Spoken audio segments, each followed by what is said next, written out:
বিরতির পর স্বাগত। মহালয়া মানেই উৎসবের সূচনা, মহালয়া মানেই দেবী পক্ষের সূচনা। আর এই মহালয়ার দিন তর্পণ প্রত্যেক বছরই হয়ে থাকে। বিশেষ করে লক্ষ্মীনারায়ণ বাড়িস্থিত পুকুর ঘাটে বহু মানুষ আসেন তর্পণ করতে পিতৃপুরুষের উদ্দেশ্যে। এবং বছরে এই একটি দিন পিতৃপুরুষের উদ্দেশ্যে তর্পণ করে তৃপ্তি পায় এবং পরিবারের মঙ্গল অর্থে সকলে আশীর্বাদ করে থাকে বলেই মনে করা হয়। অর্থাৎ আজ সকাল থেকেই দেখা গেছে বিভিন্ন ঘাটে তর্পণ করতে বহু মানুষের ভিড়।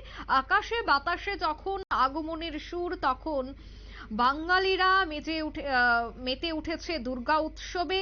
যুগ যুগ ধরে মহালয়ার এই ছবি বাঙালিদের চেনা, কিন্তু মহালয়াতে তর্পণ প্রত্যেক বছর হয়ে থাকে। এই বছরও প্রথা মেনে শুরু হয়েছে তর্পণ। কথিত রয়েছে যে মহালয়ায় প্রয়াত পূর্বপুরুষের আত্মা পৃথিবীর খুব কাছে বিরাজ করে বলেই বিশ্বাস। আসলে তর্পণ শব্দটি এসেছে ক্রুপ থেকে, যার মানে সন্তুষ্ট করা। ভগবান, ঋষি এবং পূর্বপুরুষের আত্মার উদ্দেশ্যে জল নিবেদন করে তাদের সন্তুষ্ট করাকেই তর্পণ বলা হয়। ভগবান এবং পূর্বপুরুষের আত্মার নাম উচ্চারণ করে তাদের কাছে সুখ শান্তি প্রার্থনা করা হয়। কি বলছেন পুরোহিতরা, শোনাচ্ছি।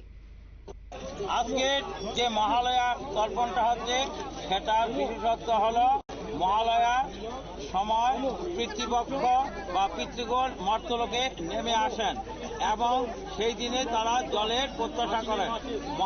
আর হিন্দু শাস্ত্রে আছে, যদি তিল তর্পণ করা হয় তাহলে উত্তরসূরিদের তার পূর্বপুরুষের সুস্বাস্থ্য এবং নানা রকম আশীর্বাদ দিয়ে থাকেন।